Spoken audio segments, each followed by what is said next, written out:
Hi viewers বলে গেলাম টিভির নতুন নতুন ভিডিও নিয়ে চলে আসলে আপনাদের কাছে একটা শেয়ার করতে চলেছি। তাই জন্য আজকের ভিডিওটা আপনারা পুরোপুরি শেষ করতে দেখবেন। আর ভিডিওটা কেমন হয়েছে অবশ্যই আমাকে আপনাদের জন্য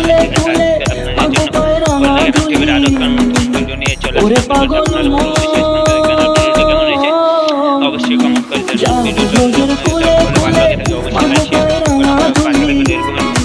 ভালোবাসা দেওয়ার জন্য অসংখ্য অসংখ্য ধন্যবাদ। এভাবে আমাকে সাপোর্ট করুন। আর বলে গেলাম এই ভিডিওটা আপনাদের কাছে কেমন হয়েছে আপনারা অবশ্যই কমেন্ট করে জানাবেন। ঠিক আছে, আজকের ভিডিওটা যদি আপনাদের কাছে অল্প হলে ভালো লাগে অবশ্যই লাইক শেয়ার সাবস্ক্রাইব করে আমার পাশে থাকবেন। ঠিক আছে, এরকম নতুন নতুন কিছু বলে গেলাম টিভির ভিডিও পেতে হলে অবশ্যই আমার চ্যানেলটিকে আপনারা লাইক শেয়ার সাবস্ক্রাইব করে রাখতে পারেন। ঠিক আছে, আমি এরকম নতুন নতুন ভিডিও নিয়ে আসার জন্য অবশ্যই চেষ্টা করবো। আপনারা আজকের ভিডিওটা পুরোপুরি শেষ পর্যন্ত দেখবেন। আর ভিডিওটা যদি ভালো লাগে ভিডিওটাকে একটা লাইক করে চ্যানেলটিকে সাবস্ক্রাইব করতে আপনারা বলবেন না। প্রথমে আমি আপনাদেরকে বলছি রিয়াজের অভিনয় আপনাদের কেমন লাগে। রিয়াজ কিন্তু অসাধারণ অভিনয় করছে, তাই জন্য আমি আপনাদেরকে বলছি রিয়াজের অভিনয়টা আপনাদের কেমন লাগে। যদি রিয়াজের অভিনয় আপনাদের ভালো লাগে তাকে অবশ্যই লাইক করে চ্যানেল